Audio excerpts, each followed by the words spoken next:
I've run the alumni programs here for about a decade, and I know many of your faces from regional chapter events, from Alumni Weekend, and from Women in the Law. Many of you have come every year, and we appreciate the support. I will turn over the real welcomes to my fellow conference chairs and to the dean, but I want to say a few words and welcome our new dean. I call him our new dean for about a year. He's been here since August, and we're very fortunate to have him on board. He was previously with the University of Connecticut for 23 years. He started as a faculty member, and then he rose all the way up to dean at Connecticut. So he's had plenty of dean experience, which we all know we can use in these times that are a little bit challenging for law school, so we're lucky to have him. He teaches constitutional law, property law, and jurisprudence. His undergraduate degree is from Princeton, and his law degree is from that place in Cambridge, across the pond, Harvard. His work has been published in numerous law reviews, and he has written a best-selling book, which many of you may have used. It's called Getting to Maybe, How to Excel on Law School Exams. So good for him. In addition to his teaching career, he served as a law clerk and worked at the Travelers Group for a number of years. We're very fortunate to have him as our dean, and I'd like you all to welcome him.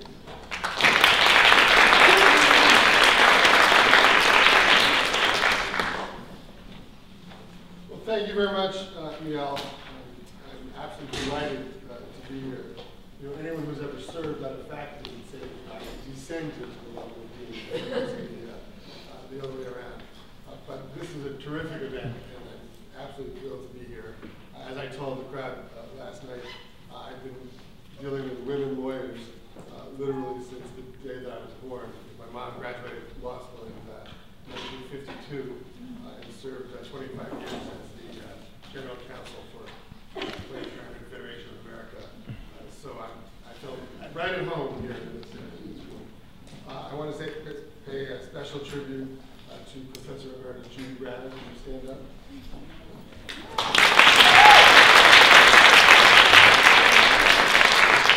This conference came about as a result of her inspired leadership in the 5th year, and I hope someday to be back for the 50th year. We'll see how we do with that. So along with the hard work of the steering group and the alumni office, including our own heroine, the steering group members who are here include Navjeet Bal, Kelly Bonavie, Professor Brown, Vanessa Candela, Kelly Douglas, Kathy Morris, Gina Marini, who I'm told was recently selected by UCLA as one of 50 women to participate in a global initiative as a result of an award she received from the bank. She was nominated by Northeastern, we're proud of her. Cindy Reed and Rachel Rollins. Many of these women were past conference chairs, and all of them were responsible for the kind of dynamic programming that we're going to have here today. Women in the Law is a great tradition at Northeastern.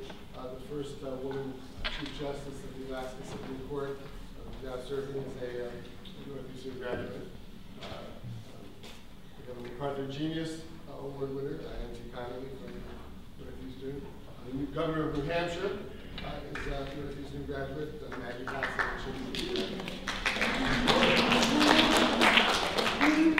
She'll be the commencement speaker in just a few short weeks. And of course, our graduates have been deeply involved in arguing the precedent-setting cases related to gay marriage. So we'll hear more about breaking barriers in just a minute. And our conference chairs wanted to take this opportunity also to welcome you. So let me just briefly introduce them. They are Kelly Douglas from the class of '92 and Rachel Rollins from the class of '97. Kelly is the Senior Employment Counsel North America for Derailed Medical Systems, a $3 billion global medical and safety device company located in Andover, Massachusetts. She was previously Vice President and General Counsel of VinFin Corporation, and she was selected an in-house Leader of the Law in 2009 by Massachusetts Lawyers Weekly and New England In-House Counsel.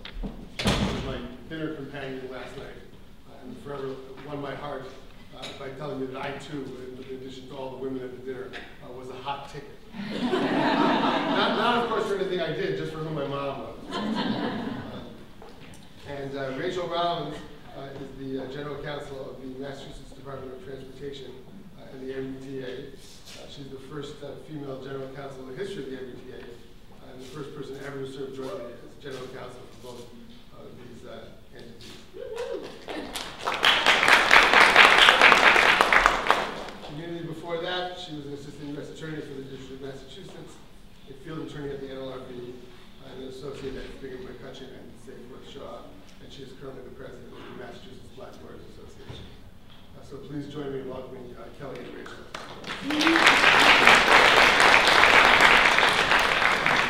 Okay, this part is a tiny bit corny. Miss USA. We need a moment of public recognition for conference co-chairs this year. It's a ton of work. We do it for a whole year, and I just wanted to say it publicly. Yay.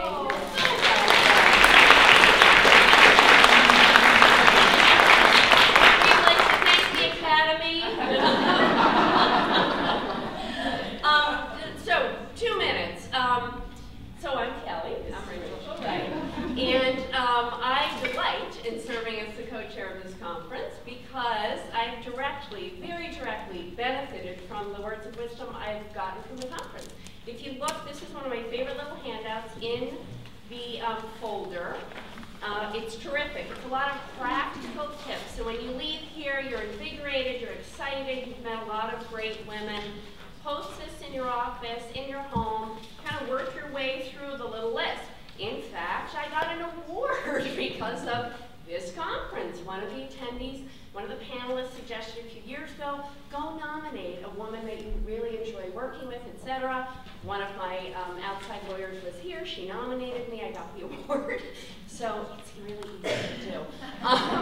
Turns out they're always looking for people to give awards to. So go do that. I've negotiated better salaries, better titles, more responsibility. I could go on in the way that the conference has directly impacted me, and perhaps more importantly, it's really made me focus on the other women whose professional lives I can impact. So I take the extra time to write the email to the partner about the fabulous associate, that she's the reason I'm staying with the firm. It actually has nothing to do with him. And I make a point of putting it in writing and making sure, and that helps her become partner. And then guess what? She's making more money. And then guess what? She brings along other female lawyers. And on and on and on it goes. In nonprofit settings, government settings, no matter who you are, you will walk out of here today, and I guarantee this, and lawyers don't make guarantees, but I will, invigorated and ready for something else, something different, a way to help someone else. You'll be inspired, and I'm delighted to be part of it, so thank you.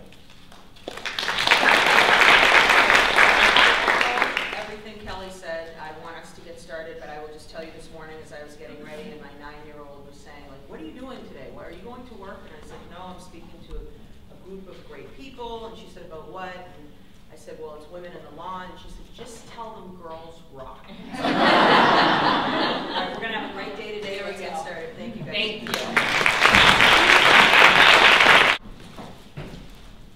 So I think it's safe to say that Northeastern women were leaning in long before that term became so popular.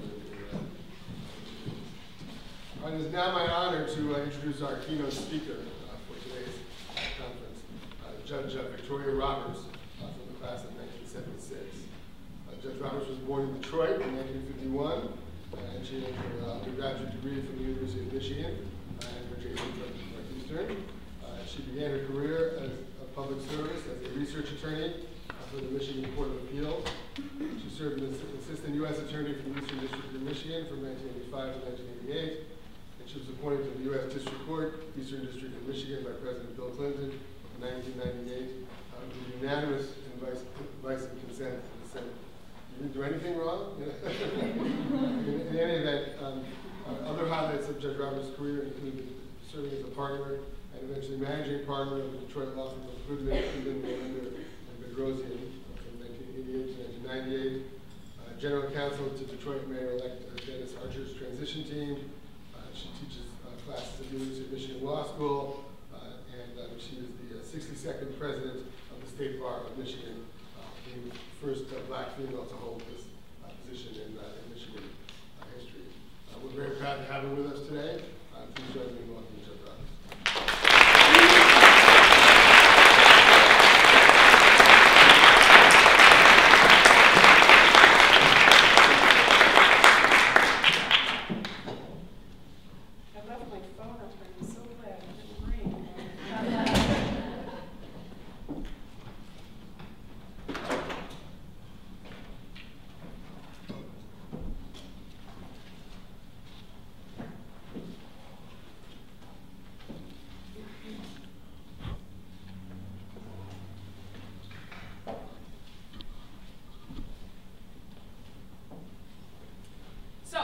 morning again, everyone, and I'm so glad to be here. I just want to thank Neely Marquis in particular, because she was the point person in getting me here and did a lot of gentle prodding in order to keep me on schedule here. And I also want to thank the dean. I see a couple of former professors, Judy Brown, Steve Subrin, who are still professors here, and that's such a good thing. And I also just want to recognize some of my study partners, Maria Quiroga and Marta Figueroa, who came all the way from Puerto Rico. And I think I have in the audience also an incoming law clerk, Rebecca Wasserman. Are you here? Rebecca is coming in 2014, and Northeastern just has been so good to me in many, many ways and has supplied me some great law clerks over the years. And there's also another very special person here, Mr. Feaster, and he's part of my remarks, actually, so I'm going to get started. So when I looked at the theme for this conference, Breaking Barriers, Taking Charge, and Activating Your Career, I thought of the number of times over the course of my career when I had broken barriers, but also been broken. When I did take charge successfully, but other times when I tried to do that and it backfired. And the times when my career was activated only to be derailed. My story, like that of so many others in this room, is one of hopes and dreams, some fulfilled, others not, of opportunity and being in the right place at the right time, of mental agility and toughness, and complete despair. It is a story of relationships with both enemies and guardian angels, of being the designer, the engineer, and the implementer. It is a story of both sprints and marathons, going the distance, even if the finish wasn't always pretty. The story of my career can be broken into very distinct parts, as if separate plots in the same movie. If any of you have seen Ryan Gosling's latest film, A Place Beyond the Pines, you know what I am talking about. Yet each part has a common character, that would be me, with decisions and choices and outcomes that affect the next set of decisions and choices and outcomes. So if my life is a movie, I have several vignettes or short scenes that I want to share with you. And my first vignette is called, So You Want to Be a Journalist. I grew up in a very working class home. Neither parent finished high school. My dad was a mechanic at a steel factory. My mother did domestic work until getting a job putting merchandise tags on clothing for a store that would later become Macy's in Detroit. Needless to say then, my parents' friends were much like them. There were no doctors, there were no lawyers. The most exposure that I had to professionals were the teachers that I had. And among them were many nuns. I can remember thinking at some of the daily masses that I attended that I wanted to be a nun. Never a lawyer. And as I grew older and escaped into the world of books, I decided that I wanted to be a writer, a journalist. And that is what I majored in at the University of Michigan, working summers at a small independent paper, covering weddings and showers and teas for the black middle class that I was not a part of, except to come into their gardens and then go home to my own life. In my senior year at the University of Michigan, as I contemplated a job, the head of the journalism department, Dr. Porter, called me in and offered to help. He told me he could probably get me a job with Johnson Publishing Company in Chicago. It was and is the largest publishing house owned by blacks. It publishes Ebony, Jet, and other magazines. As generous as his offer was, Dr. Porter failed to realize that he didn't even consider that I might be ready for prime time, that is, being a journalist at a press owned by whites. This was the fall of 1972, and times were very different. Major breakthroughs for minorities and women had not begun to occur. And Dr. Porter, for all of his goodness, was not to consider opening that door for me. I declined his offer. I wanted to stay in Detroit. That decision certainly limited my options, but I was successful on my own in lining up an interview with one of the two local majority-owned papers. I remember the day as if it were yesterday. I remember walking through the front door, portfolio in hand, excited by the possibility of a dream to come true. That excitement quickly changed to disappointment and sadness. The editor looked over my work. He had already seen my resume and other writing samples. He leafed through it and said, "You're a very good writer, and you've got a great portfolio, but I just hired a black reporter." He said this very proudly, the obligation fulfilled, and now back to the business of discriminating. As hard a hit as affirmative action has taken, many who did not grow up in the era when doors were slammed shut or never opened in the first place fail to appreciate that affirmative action and lawsuits over discrimination were a direct result of quotas of one or quotas of none, and people being moved out or shuffled out because of race and gender. The door for me at that newspaper closed rapidly behind its quota of one policy, and not to reopen for other minority journalists for a long time. I was devastated. I left the building, got into the car of my then boyfriend who would become my husband. He was a first-year student at Wayne Law School in Detroit, and he had driven me to the interview. I remember crying and not being able to stop crying. Finally, when I stopped crying, he said, "You should go to law school to fight this kind of injustice." And that was really the first thought that I had to go to law school, and I did. So, this second vignette I called Knocking on Heaven's Door. I've never been a great standardized test taker. The LSAT was no different. I was accepted into several Detroit law schools. I was waitlisted at the University of Michigan.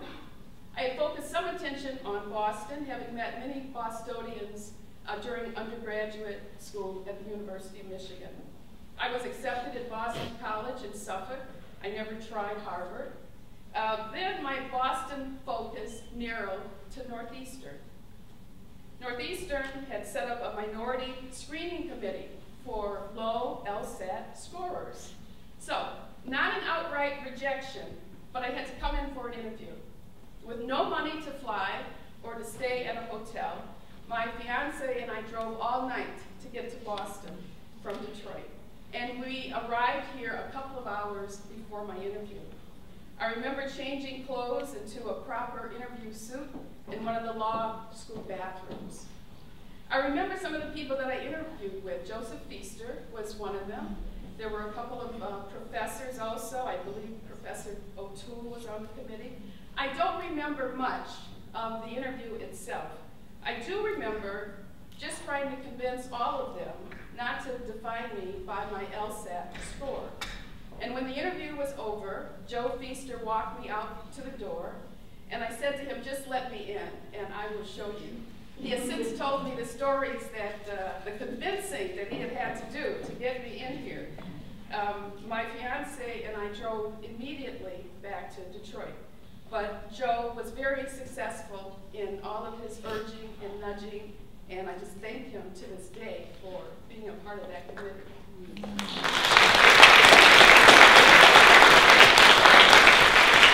So, I was accepted, and I don't remember ever being in such an intimidating environment as law school. The language of the law was foreign to me. I felt so many of my classmates were far better prepared and acclimated than I was. There were 10 black students in my class. We shared a feeling of isolation, not aided by the fact that in its benevolence, Northeastern had set up a remedial torts class with Professor O'Toole. And it was an excellent, intimate class, but we were all thought of as the affirmative action students who were in need of special attention. My friends and study partners were the other minority students, 2 of them right there. Maybe not such a wise decision in retrospect, because it added to our sense of isolation. But we were in a place of comfort for one another. We did not all graduate. Some of us did not keep up academically. But I am forever grateful to my comrades in the long hours of studying and grilling and eating that we engaged in, and the sense of family that we developed. So, my third vignette is called Career Derailed. I took the bold step of applying to be a federal law clerk in my third year at Northeastern.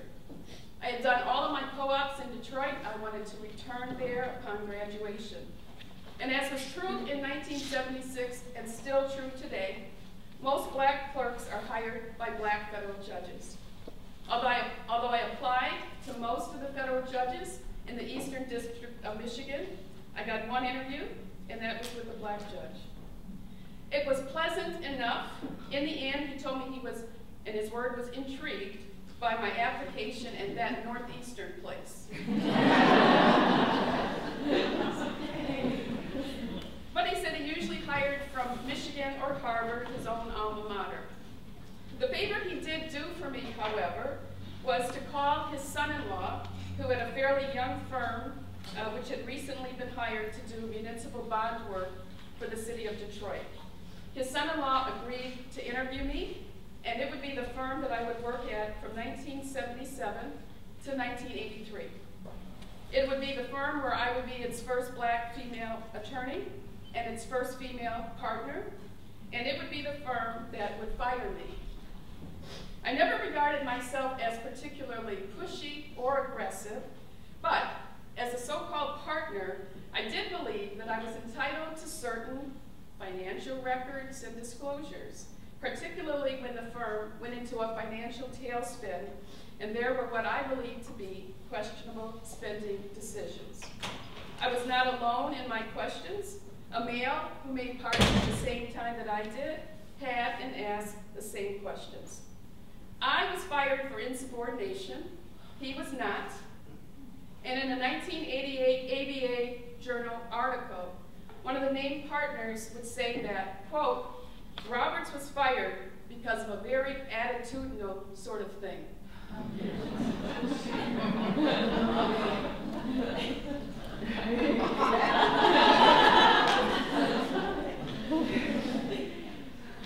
This firm was prominent. It was upcoming. A collection of black men degreed from Harvard, Yale, and the University of Michigan, regarded as the premier minority-owned firm in the country, and they fired me. There have been 2 times in my career as a lawyer that I thought, maybe my career is over, and this was one of those times. This was the first time, and it was in 1983. I tried to get another job, I tried mightily to get someone to represent me in a sex discrimination lawsuit against the firm. And everyone was afraid, everyone was connected. I finally did get someone to take my case, and I retreated to the legal department of a corporation in suburban Detroit. Now fast forward 3 years, I've now landed a job at the United States Attorney's Office, and I have a lawsuit pending in federal court. And it's scheduled for trial about 2 weeks after I began my job as an AUSA. The morning of trial,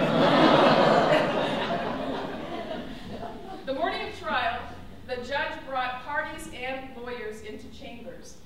He turned to me and asked if I really knew what I was doing, if I really knew what I was doing to these good men. He ticked off the credentials of each of the named partners. Yale, law clerk to federal judge A. Harvard, law clerk to federal judge B. University of Michigan, law clerk to federal judge C. And son-in-law of D. He then told me that if I didn't settle the case right at that moment, I would never practice law in his courtroom, so long as I was an assistant United States attorney. And sometimes you can't fight City Hall. And when the judge joined the defense team, I gave up that battle. Now, ironically, when I went on the bench in 1998, that judge was still there, 13 years later. And if he even remembered that he had crossed the line or used strong-arm tactics to beat me down, he never mentioned it, and nor did I. Vignette number 4. I call it Phoenix Rising. That there were 2 times in my career when I thought it was over, The second was in July 1985. My father had one sibling, Shirley. She had Down syndrome, and she was profoundly retarded. She also suffered from deformities, and it was difficult to understand most things that she tried to say. Shirley lived in New Orleans with her mother, my grandmother, and folklore was that my dad had a great aunt who also had Down syndrome. Down syndrome was not the terminology that was used then. My Aunt Shirley was known as a mongoloid idiot, and we freely and unashamedly described her as such. She never went to school. She never developed any skills. The best that she could do was groom herself, and that sometimes took her hours every day. My grandmother never spent a day away from Shirley. Her constant prayer was that Shirley would die before her, because my grandmother said that no one could care for Shirley as she did. Well, her prayer was answered. Shirley died when she was 58. My grandmother was 80 and would die a handful of years later.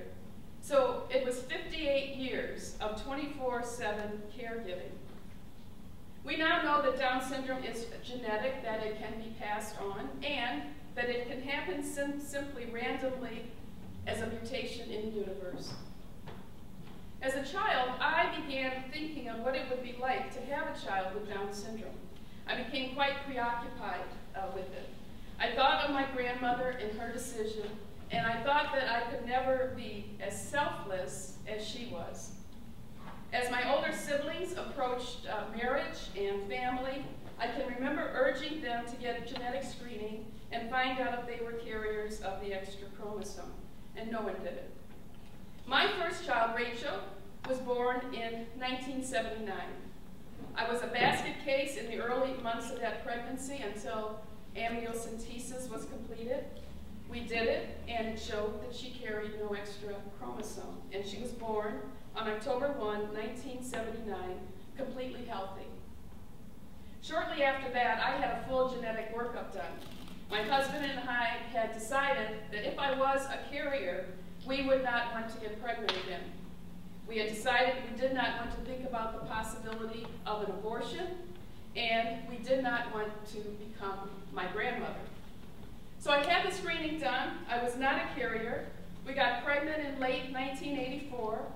My doctor told me that since I had had the genetic workup done, that I did not need to do amniocentesis. So, I was 34 years old when Jonathan was born on July 12, 1985, with Down syndrome. The shock of this was quite devastating to us and to our marriage. I can only think of my grandmother and Shirley, and I decided that I could not possibly work again. I can remember barely moving during that time. I tried to nurse Jonathan, but his muscle tone was so poor that he couldn't muster enough to suck. He lost weight. I stayed in bed for almost 3 months. My family helped me immensely. And late that fall, my sister-in-law called and told me to turn on the Today Show. They were interviewing a White House page about a day in the life of a White House page. And this young man was articulate in describing how he ran errands, delivered packages, talked to staff, and this White House page had Down syndrome. And that was the beginning of my rise from the ashes. I had not seen the world of possibilities for Jonathan. I saw only Shirley. Right after Jonathan was born, the hospital staff told us that we could just leave him at the hospital if we wanted to. They said that this is what most people did. We left the hospital with not one piece of literature, not one phone number, not one resource to help guide our lives, which now included this mentally retarded baby. The Today Show got me out of bed. We found a physical therapist and an occupational therapist. We found out that Jonathan had no peripheral vision. We got him glasses when he was 6 months old. He had eye surgery, he had ear surgery. We enrolled him in early intervention classes. He eventually was put into speech therapy. My daughter by then was 6 years old. She was precocious, she was brilliant, she was funny, she was athletic. Jonathan would not walk until he was 4 years old, or toilet until he was 5. We could not understand much of what he said. Yet I began to realize that it was not only my daughter who had great potential. Jonathan had tremendous potential as well. His achievements might be different, but they could be great. Today, Jonathan is 27 years old. He has a bevy of Special Olympic trophies for track and basketball and softball and soccer. He can read. He has a part-time job delivering mail for a business in downtown Detroit. He writes rap music and prayers. He speaks of going to college to learn how to break dance. He has a girlfriend. He has been a keynote speaker at several fundraising events and is a counselor in training in a program to provide social opportunities to people with mental handicaps. Jonathan is the happiest person that I know. He finds joy in all that he does and has been blessed with the ability to stay in the moment like no other person I know. And I have learned patience through him and perseverance through him. I did not become my grandmother, and my career did not come to a halt. In fact, right before Jonathan was born, I had been offered the position at the U.S. Attorney's Office, and I took it.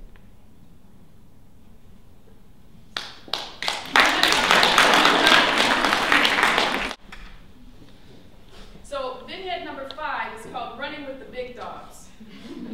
4 months after my son's birth, I did take the job and began working as an AUSA. And I stayed there for 3 years.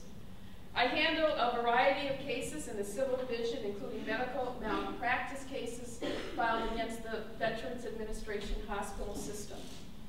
It would be in defending these cases that I met a partner at the Goodman, Millender and Bedrosian law office who hired me to work at the firm to handle medical malpractice cases on the plaintiff's side. I worked at GEMB for 10 years, from 1988 to 1998. During my tenure there, I became its managing partner, the first woman and the first black to hold that position. I also had become active in several bar associations. I became president of the Wolverine Bar Association, a statewide organization of black attorneys. I became president of the State Bar of Michigan in 1996, which then had almost 32,000 members. I was the first and only black female to head the State Bar of Michigan. My bar work and reputation in the community as an attorney are what I would say were the primary ingredients in securing my appointment to the Eastern District of Michigan bench. I, however, didn't think I was good enough. But sometimes we have to look at ourselves through the prisms of other people to get the best perspective on ourselves. In the fall of 1996, there were 3 vacancies on our bench, but I was barely paying attention. I think in the back of my head, I thought, if I can't be hired as a law clerk to one of them, how could I ever become one of them? Judge Julian Cook, then the chief judge of the bench, had become a dear friend and a mentor. He was the first to call and ask if I was going to apply. I told him that I was busy managing my law practice, the State Bar of Michigan, and my 2 children, now as a single parent.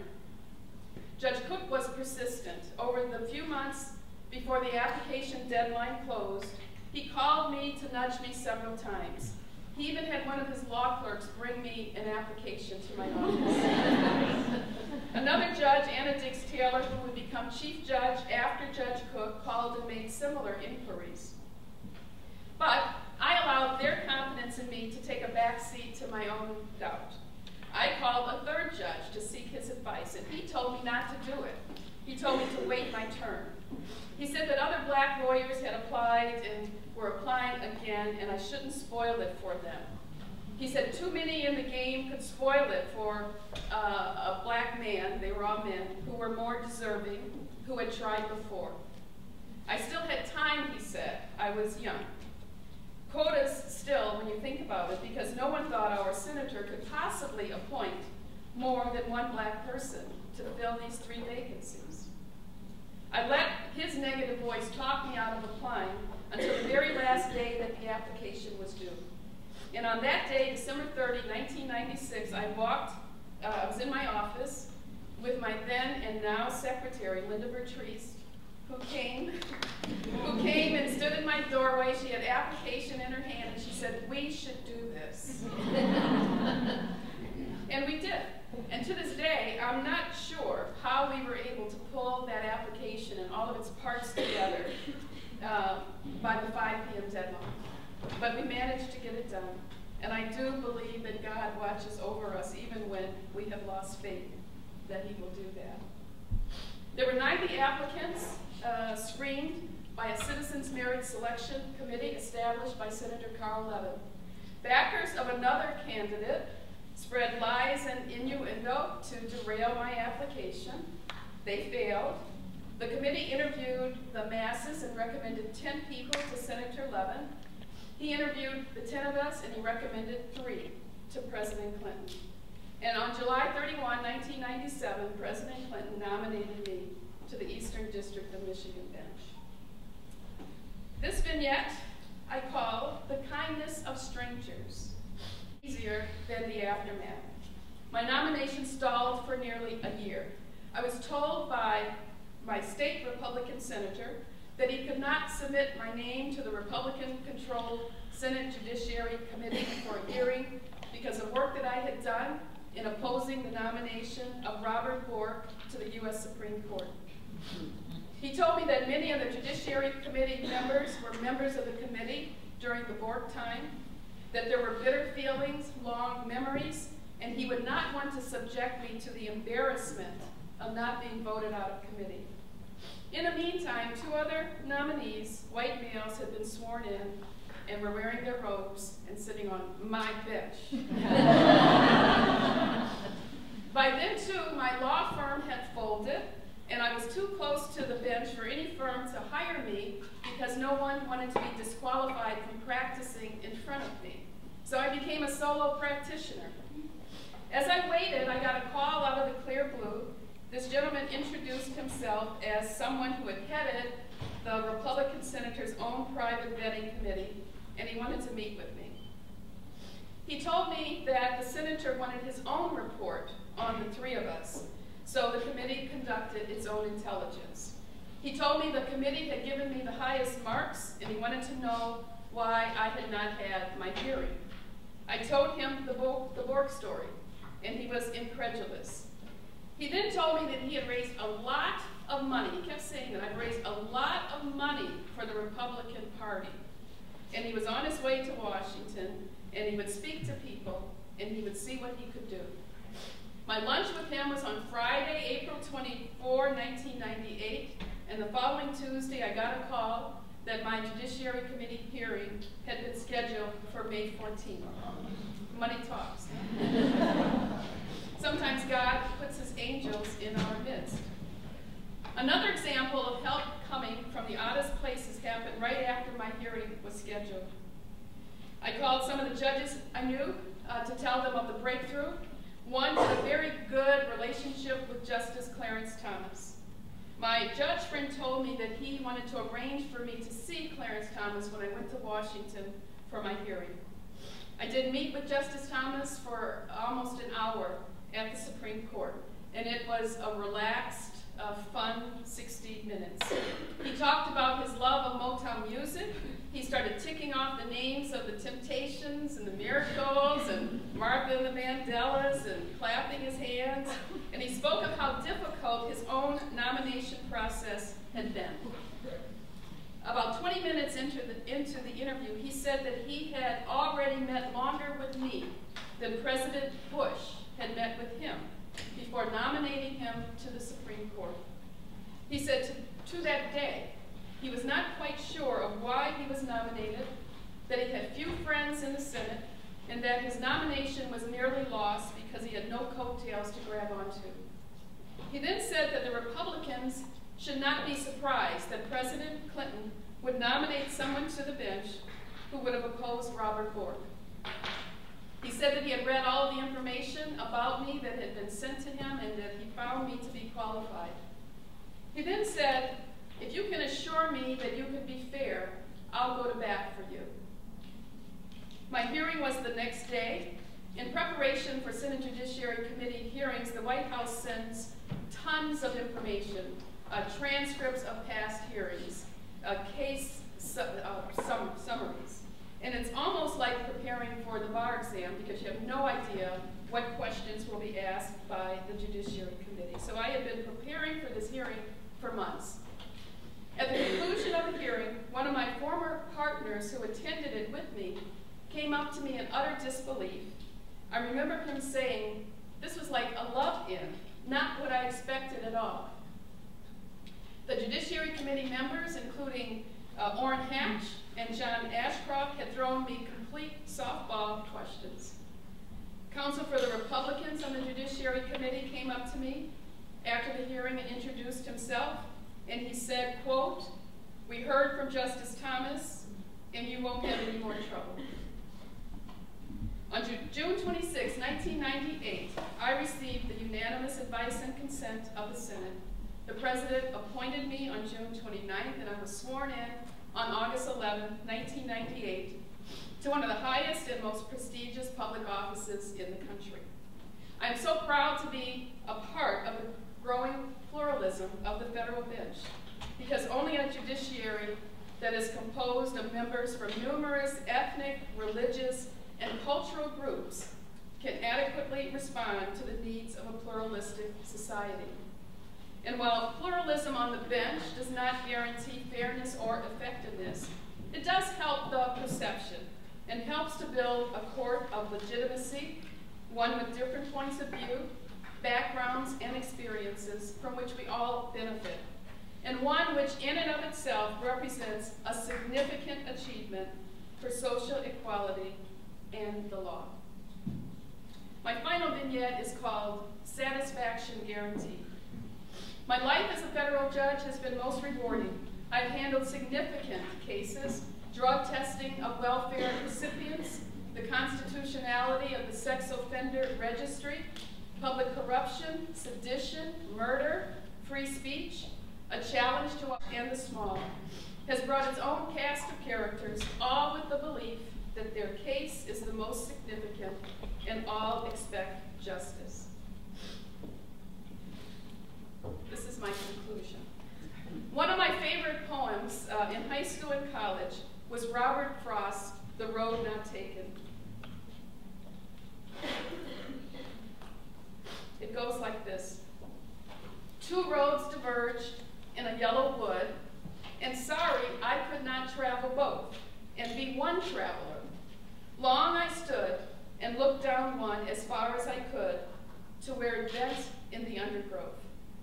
Then took the other as just as fair, and having perhaps the better claim because it was grassy and wanted wear. Though as for that, the passing there had warned them really about the same.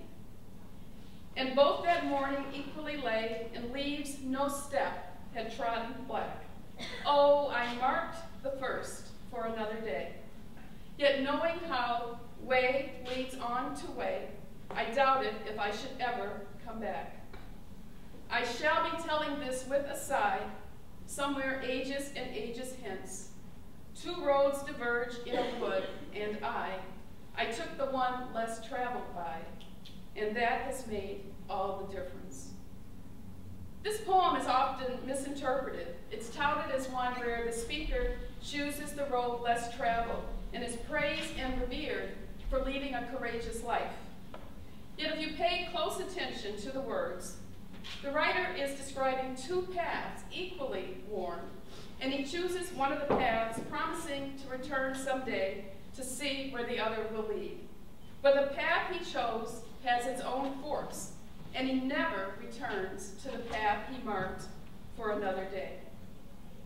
Paths and forks and roads are often the metaphors for our life choices. This poem, with its equally traveled paths, means we have choices which we exercise, not knowing exactly where the path will lead us. The route and where we end up are not always in our control. We make choices, and more often than not, chance and timing join us on the journey. As the writer looks at the road in the beginning, he sees yellow woods, grassy knolls, fallen leaves, as far as he can, and then both paths bend out of sight. He tries to figure out what may be at the end of the path he chooses, but he can't. The end of the poem is so very poignant. I shall be telling this with a sigh. Somewhere ages and ages hence, two roads diverge in a wood, and I took the one less traveled by, and that has made all the difference. Is the sigh one of regret? Is it one of cover-up? Here the writer actually contemplates that he will tell a lie and rearrange the account of his life when it is examined to say he took the road less traveled as an explanation for the outcome of his life. Sometimes we just stand in the woods and we don't know which way to go. We can choose one path and wonder forever what we may have missed had we taken another route. The truth is, there's no right or wrong path. We have moments when we must make decisions, and we do the best we can. We have lives to live and worth living, worth choices, worth chances, without apologies, and it should be without regret or rearranging. My story is one of a route with twists and turns. Sometimes there were no signs at my intersections. Sometimes roads were closed and under construction. Others were marked hazard, travel at your own risk. Sometimes I had to go back to where I started and stay put for a while until I had fresh energy, supplies, and gas. Sometimes I had a companion and we traveled together for a while.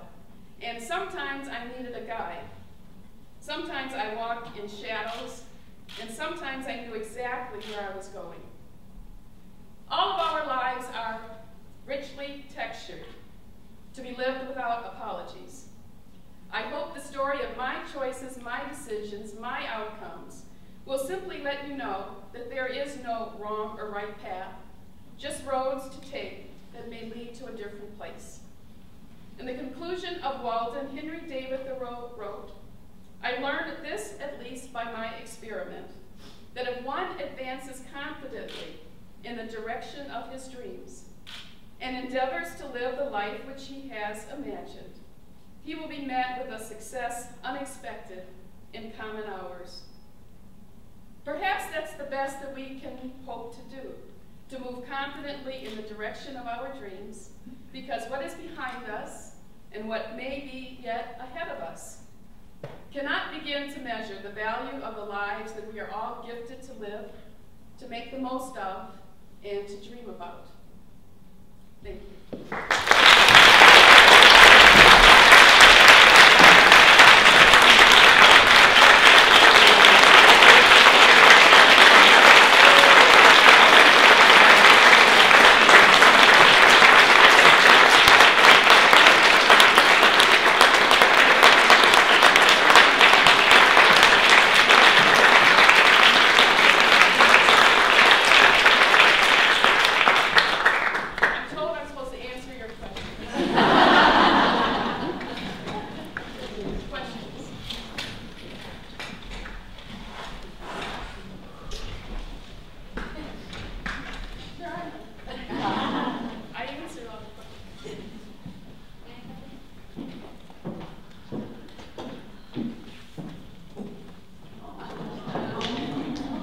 I made a right choice, right?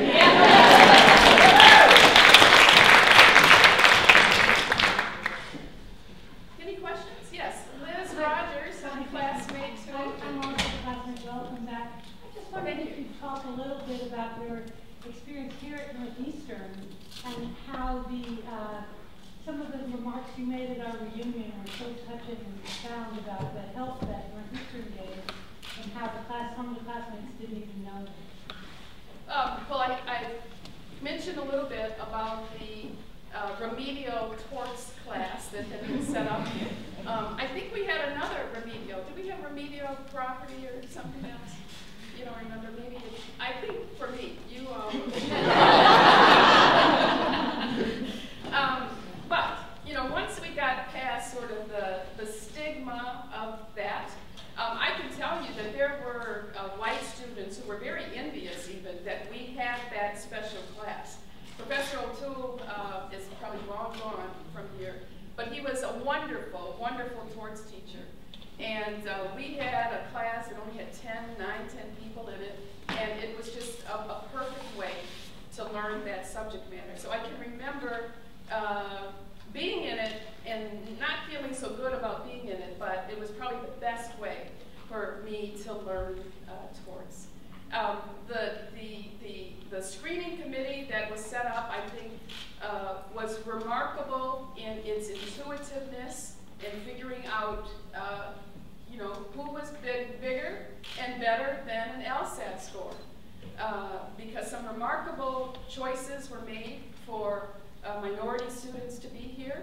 People have gone on and had illustrious careers because of that screening committee that was set up.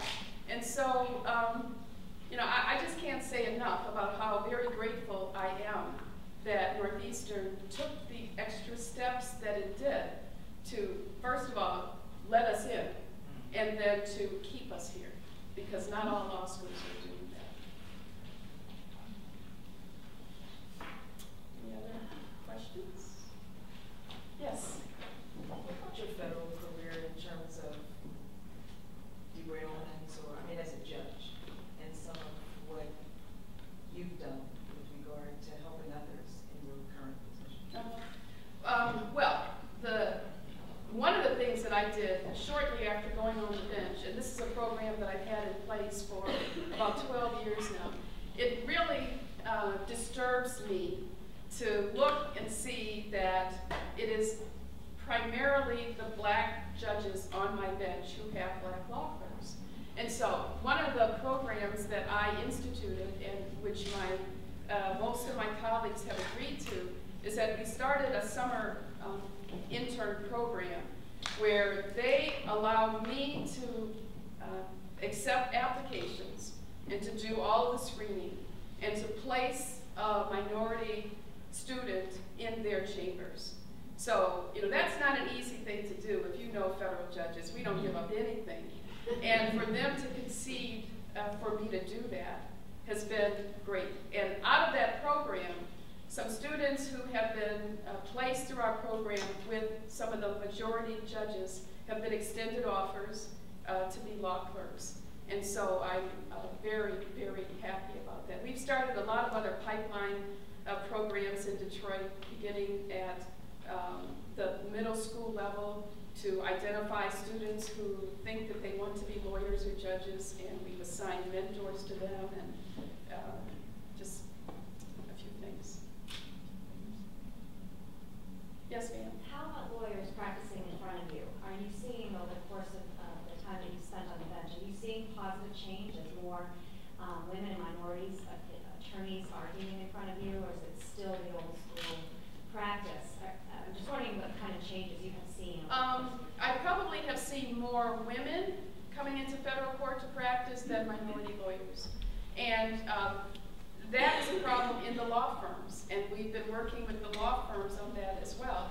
So many of them they've hired people, they haven't been able to retain them, and federal court it's a different animal than state courts. It's certainly a different animal in Detroit. And so we have seen people come into federal court who really are not skilled enough to be there. And so what we have done also is through the Federal Bar Association, started a number of programs that would introduce people to federal court practice.